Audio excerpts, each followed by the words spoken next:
Hi ನಮಸ್ತೆ friends, ಎಲ್ರಿಗೂ welcome back to Geetha ಸರಳ ಅಡುಗೆ. ಬನ್ನಿ ನಾವು ಇವತ್ತಿಲ್ಲಿ ಮಂಡಾಳ ಒಗ್ಗರಣೆ, ಪೂರಿ ಒಗ್ಗರಣೆ, ಮಂಡಾಳ ಚಿತ್ರಾನ್ನ, ಪೂರಿ ಚಿತ್ರಾನ್ನ ಹೇಗೆ ಮಾಡೋದು ಅನ್ನೋದನ್ನು ನೋಡೋಣ. ನೋಡಿ, ನಾವು ಇಲ್ಲಿ ತೋರಿಸ್ತಾ ಇದ್ದೀವಿ. ನಾವು ಈ ಒಗ್ಗರಣೆನ ನೀವು ಮಾಡ್ಕೊಂಡು ತಿಂದಾದ್ಮೇಲೆ ನಮ್ಮ ಕಮೆಂಟ್ ಬಾಕ್ಸಲ್ಲಿ ತಿಳಿಸಿ. ಇದನ್ನು ನಾವು ಸಮಥಿಂಗ್ ಸ್ಪೆಷಲ್ಲಾಗೆ ಮಾಡ್ತಾಯಿದ್ದೀವಿ. ಬನ್ನಿ ಹೇಗೆ ಮಾಡೋದು, ಏನೇನು ಬೇಕು ಅನ್ನೋದನ್ನು ನೋಡೋಣ. ಸೊ ನಾವಲ್ಲಿ ಒಂದು 3-4 ದೊಡ್ಡ ಗಾತ್ರದ ಈರುಳ್ಳಿನ ಚಿಕ್ಕದಾಗಿ ಕಟ್ ಮಾಡಿ ಇಟ್ಕೊಂಡಿದ್ದೀವಿ. 1 ಕಪ್ಪು ಕಾಯಿ ತುರಿ ತೊಗೊಂಡಿದ್ದೀವಿ. ರುಚಿಗೆ ತಕ್ಕಷ್ಟು ಉಪ್ಪು, ಅರಿಶಿನ, ಟೊಮೊಟೊನೂ ಕಟ್ ಮಾಡಿ ಇಟ್ಕೊಂಡಿದ್ದೀವಿ. ಒಂದು 3-4 ಕೊತ್ತಂಬರಿ ಸೊಪ್ಪು, ಹಸಿಮೆಣ್ಸಿನ್ಕಾಯಿ ಖಾರಕ್ಕೆ ಎಷ್ಟು ಬೇಕೋ ಅಷ್ಟು. ನೆಕ್ಸ್ಟು ಉರಿಗಡಲೆ ತೊಗೊಂಡಿದ್ದೀವಿ. ಇಲ್ಲಿ ಉರಿಗಡಲೆನ ನಾವು ಲಾಸ್ಟಲ್ಲಿ ಈ ಪೌಡ್ರು ಮಾಡಿಬಿಟ್ಟು ಉರಿಗಡಲೆನ ಲಾಸ್ಟಲ್ಲಿ ಮಿಕ್ಸ್ ಮಾಡಲಿಕ್ಕೆ ಉರಿಗಡಲೆ ತೊಗೊಂಡಿದ್ದೀವಿ. ಹುಣಸೆಹಣ್ಣು ತೊಗೊಂಡಿದ್ದೀವಿ, 1-2 ನಿಂಬೆಹಣ್ಣಿನ ಗಾತ್ರದಷ್ಟು ಹುಳಿಗೆ. ನೀವು ಹುಳಿ ಟೊಮೊಟೊ ಹಾಕ್ಕೊಂಡ್ರೆ ನಿಮಗೆ ಹುಣಸೆಹಣ್ಣು ಏನು ಅವಶ್ಯಕತೆ ಇರೋಲ್ಲ. ಅಂದರೆ ಸಿಹಿ ಟೊಮೊಟೊ ಹಾಕ್ಕೊಂಡ್ರೆ ಅಂದರೆ ಫಾರಮ್ ಟೊಮೊಟೊ ಹುಳಿ ಇರಲ್ಲ, ಆ ಟೊಮೊಟೊ ತೊಗೊಂಡ್ರೆ ಹುಣಸೆಹಣ್ಣು ಬೇಕಾಗುತ್ತೆ. ನೆಕ್ಸ್ಟ್ ಒಗ್ಗರಣೆಗೆ ಎಣ್ಣೆ, ಕರಿಬೇವು, ಸಾಸಿವೆ, ಜೀರಿಗೆ. ನಂತರ ನಮಗೆ ಇಲ್ಲಿ ಸ್ವಲ್ಪ ಕೊತ್ತಂಬರಿ ಸೊಪ್ಪು ಇಟ್ಕೊಂಡಿದ್ದೀವಿ ಲಾಸ್ಟಲ್ಲಿ ಅದನ್ನು ಮಿಕ್ಸ್ ಹಾಕ್ಕೊಳ್ಳೋದಕ್ಕೆ. ಬನ್ನಿ ಇವಾಗ ಹೆಂಗೆ ಮಾಡೋದು ಅನ್ನೋದು ನೋಡೋಣ. ಫಸ್ಟಿಗೆ ಒಂದು ಬಾಣಲಿನ ಬಿಸಿ ಮಾಡೋಕ್ಕೆ ಇಟ್ಟಿದ್ದೀವಿ. ತೊಗೊಂಡಿರೋಂಥ ಒಂದು ಎಣ್ಣೆ, ಒಂದು 100 ml ಎಣ್ಣೆ ತೊಗೊಂಡಿದ್ದೀವಿ ನಾವಿಲ್ಲಿ. ಸೊ ಅದಕ್ಕೆ ಎಣ್ಣೆ ಕಾದಿದೆ, ಸಾಸಿವೆ ಜೀರಿಗೆ ಎಲ್ಲ ಹಾಕ್ತಾಯಿದ್ದೀವಿ. ಸೊ ನಿಮಗೆ ಸಾಸಿವೆ ಸ್ವಲ್ಪ ಚಟಪಟ ಅಂತ ಸಿಡಿಯೋವರೆಗೂ ಹಾಗೆ ಸ್ವಲ್ಪ ಇದು ಮಾಡ್ಕೊಳ್ಳಿ. ಈ ರೀತಿ ಕೈ ಸೌಟಿಂದ ಈ ರೀತಿ ಕೈ ಆಡಿಸ್ತಾ ಇದ್ದರೆ ಸಿಡಿದ ತಕ್ಷಣ ಇವಾಗ ಕರಿಬೇವನ್ನ ಹಾಕ್ಕೊಳ್ಳಿ. ಹಂಗೆ ಕರಿಬೇವನ್ನ ತುಂಬ ಜಾಸ್ತಿ ಏನು ಫ್ರೈ ಮಾಡೋಕ್ಕೆ ಹೋಗ್ಬೇಡಿ, ಲೈಟಾಗಿ ಎಣ್ಣೆ ಬಿಸಿ ಇರುವಾಗ ಹಾಕಿದ್ರೆ ಸಾಕು. ನಂತರ ನಾವಿಲ್ಲಿ ತೊಗೊಂಡಿರೋ ಅಂಥ ಹಸಿಮೆಣ್ಸಿನ್ಕಾಯಿನ ಫಸ್ಟೇ ಏನಕ್ಕೆ ಹಾಕ್ತಾಯಿದ್ದೀವಿ ಅಂದರೆ ಸ್ವಲ್ಪ ಅದು ನಾವು ತಿನ್ನೋವಾಗ ಫ್ರೈ ಬಂದರೆ ಚೆನ್ನಾಗಿರುತ್ತೆ ಅಂದ್ಬಿಟ್ಟು. ನಂತರ ಈರುಳ್ಳಿ ಕಟ್ ಮಾಡಿ ಇಟ್ಕೊಂಡಿರೋಂಥ ಈರುಳ್ಳಿನ ಸೇರಿಸ್ತಾ ಇದ್ದೀವಿ.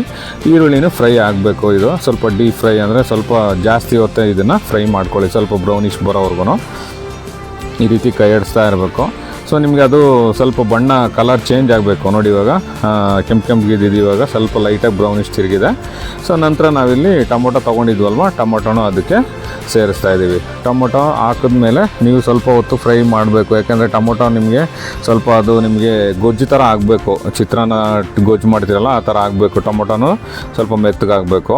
ಸೊ ನಂತರ ಕೊಬ್ಬರಿ ಅಂದರೆ 1 ಬಟ್ಲು ಕೊಬ್ಬರಿ, ಕಾಯಿ ತುರಿ ತೊಗೊಂಡಿದ್ವಿ ನಾವು, ತೆಂಗಿನಕಾಯಿ ತುರಿನ, ಅದನ್ನು ಸೇರಿಸ್ಕೊತಾ ಇದ್ದೀವಿ. ಇದ್ರಲ್ಲಿ ತುಂಬ ನಿಮಗೆ ಸ್ಪೆಷಲ್ ಅಂದರೆ ತೆಂಗಿನಕಾಯಿ ತುರಿನೇ ತುಂಬ ಟೇಸ್ಟ್ ಕೊಡುತ್ತೆ. ನಂತರ 1 ಟೇಬಲ್ ಸ್ಪೂನು ಅರಿಶಿನ ಹಾಕ್ಕೊತಾ ಇದ್ದೀವಿ. ಕೊಬ್ಬರಿ ಮತ್ತು ಅರಿಶಿನ ಹಾಕ್ಕೊಂಡ್ಮೇಲೆ ಈ ರೀತಿ ನೀಟಾಗಿ ಫ್ರೈ ಮಾಡ್ಕೊಳ್ಳಿ. ಸೊ ನಿಮಗೆ ಎಷ್ಟು ನೀವು ಚೆನ್ನಾಗಿ ಇದನ್ನು ಫ್ರೈ ಮಾಡ್ಕೊಳ್ತೀರಿ ಒಗ್ಗರಣೆ, ಅಷ್ಟು ಟೇಸ್ಟ್ ಬರುತ್ತೆ ಒಗ್ಗರಣೆಗೆ. ಸೊ ನಾವಿಲ್ಲಿ ಒಂದು ರುಚಿಗೆ ತಕ್ಕಷ್ಟು ಉಪ್ಪು ಹಾಕ್ಕೊಂಡ್ಮೇಲೆ ಇಲ್ಲಿ ಇನ್ನೊಂದು ನಮಗೆ ಇಲ್ಲಿ ಹುಳಿನೂ ಹಾಕ್ಕೊಂಡಿದ್ದೀವಿ.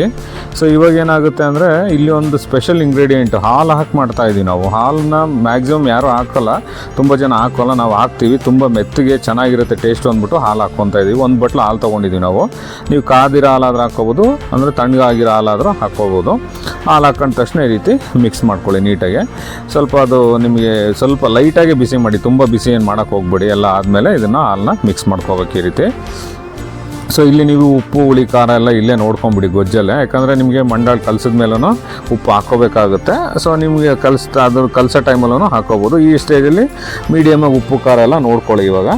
ಸೊ ನಮಗೆ ನೀವು ಉರುಗಡ್ಲೆ ತೊಗೊಂಡಿದ್ವಲ್ವ, ಆ ಉರುಗಡ್ಲೆ ಏನಕ್ಕೆ ಅಂದರೆ ಲಾಸ್ಟಲ್ಲಿ ಪೌಡ್ರು ಮಾಡಿಕೊಂಡು ಮಿಕ್ಸ್ ಮಾಡಿರೋದಕ್ಕೆ, ಪೂರಿನ ಅಂದರೆ ಮಂಡಾಳನ್ನ ಮಿಕ್ಸ್ ಮಾಡ್ತೀವಲ್ಲ ಆವಾಗ ಮೇಲೆ ಹಾಕಲಿಕ್ಕೆ ನಾವು ಪೌಡ್ರ್ ಮಾಡ್ಕೊಂಡಿದ್ದೀವಿ. ನೋಡಿ, ಈ ರೀತಿ ನುಣ್ಣಗೆ ನೈಸಾಗಿ ಪೌಡ್ರ್ ಮಾಡ್ಕೋಬೇಕು ಈ ರೀತಿ ಉರಿಗಡ್ಲೆನ. ನಂತರ ನಾವಿಲ್ಲಿ ಎಲ್ಲ ಗೊಜ್ಜೆಲ್ಲ ರೆಡಿ ಆಯಿತು. ಇವಾಗ ಪೂರಿ ಅಂದರೆ ಮಂಡಕ್ಕಿನ ನೆನೆಸಿ ತೊಳಿಬೇಕಲ್ವ. ಇದು ನಾವು ತೊಗೊಂಡಿರೋದು ತುಂಬ ದಪ್ಪ ಮಂಡಕ್ಕಿ, ಅಂದರೆ ಇದರಲ್ಲಿ 2 ಥರ ಮಂಡಕ್ಕಿ ಬರುತ್ತೆ, ಸಪ್ಪೆ ಮಂಡಕ್ಕಿ ಮತ್ತು ಉಪ್ಪಿನ ಮಂಡಕ್ಕಿ ಅಂದರೆ ಸಾಲ್ಟ್ ಪೂರಿ. ಅದು ದಪ್ಪ ಇರುತ್ತೆ, ಅದು ತುಂಬ ನೆನೆಸ್ಬೇಕು. ಇದೇನಿಲ್ಲ, ತುಂಬ ಇಮ್ಮಿಡಿಯೇಟಾಗಿ ನೆಂದೋಗ್ಬಿಡುತ್ತೆ. ಸ್ವಲ್ಪ ನೀವು ಜಾಸ್ತಿ ಉದುರುದ್ರಾಗ ಬೇಕಂದರೆ ಹಿಂಗೆ ಹಾಕಿದ ತಕ್ಷಣ ನೀರಲ್ಲಿ ಸ್ವಲ್ಪ ಎತ್ತಿ ನೀರನ್ನೆಲ್ಲ ಹಿಂಡಬೇಕು, ಕೈಯಲ್ಲಿ ಹಿಂಡಿ ನೀಟಾಗಿ ಪೂರಿ ಮಾತ್ರನೇ ಗೊಜ್ಜಿಗೆ ಮಿಕ್ಸ್ ಮಾಡ್ಕೋಬೇಕು. ನೋಡಿ, ಮಿಕ್ಸ್ ಮಾಡೋದು ತೋರಿಸ್ತಾ ಇದ್ದೀವಿ.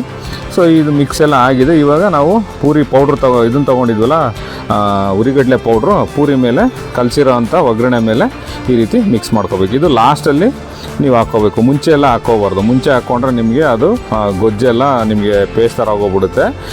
ಮಂಡಾಳಿಗೆ ಅಂದರೆ ಪೂರಿಗೆ ಸರಿಯಾಗಿ ಬೆರ್ತ್ಕೊಳ್ಳಲ್ಲ. ಸೊ ನೋಡಿ, ಲಾಸ್ಟಲ್ಲಿ ಈ ರೀತಿ ಹಾಕ್ಕೊಂಡು ನೀಟಾಗಿ ಮಿಕ್ಸ್ ಮಾಡ್ಕೋಬೇಕು. ನೋಡಿ, ರೆಡಿ ಆಯಿತು ಒಗ್ಗರಣೆ. ನೋಡಿ ಸ್ನೇಹಿತರೆ, ಹೆಂಗೆ ಬಂದಿದೆ ತೋರಿಸ್ತಾ ಇದ್ದೀವಿ ನೋಡಿ.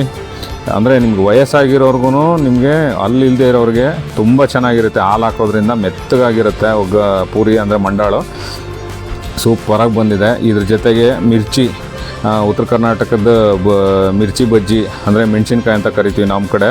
ಈ ಮೆಣಸಿನ್ಕಾಯಿ ಜೊತೆಗೆ ತಿಂತಾ ಇದ್ದರೆ ಒನ್ ಮೋರ್ ಪ್ಲೇಟ್ ಅಂತ ಹೇಳ್ಬೋದು. ನೋಡಿ ಎಷ್ಟು ಚೆನ್ನಾಗಿ ಬಂದಿದೆ. ಯಾವುದು ನಿಮಗೆ ನಾರ್ತ್ ಕರ್ನಾಟಕ ಹೋಟ್ಲಿಗೆ ಹೋದರೆ ಯಾವ ಥರ ಪೂರಿ ಒಗ್ಗರಣೆ ರೆಡಿ ಆಗುತ್ತೋ ಅದೇ ರೀತಿ ರೆಡಿಯಾಗಿದೆ. ಸೊ ನೋಡಿ ಸ್ನೇಹಿತರೆ, ನೀವು ಮಾಡ್ಕೊಳ್ಳಿ, ಈ ರೀತಿ ಟ್ರೈ ಮಾಡಿ, ಕಮೆಂಟ್ ಬಾಕ್ಸಲ್ಲಿ ತಿಳಿಸಿ. ಹಾಗೆ ನಮ್ಮ ಚಾನಲ್ನ ಯಾರ್ಯಾರು ಸಬ್ಸ್ಕ್ರೈಬ್ ಮಾಡಿಲ್ಲೋ ದಯವಿಟ್ಟು ಸಬ್ಸ್ಕ್ರೈಬ್ ಮಾಡಿ, ಲೈಕ್ ಮಾಡಿ, ಶೇರ್ ಮಾಡಿ. ಮುಂದಿನ ವಿಡಿಯೋದಲ್ಲಿ ಸಿಗೋಣ.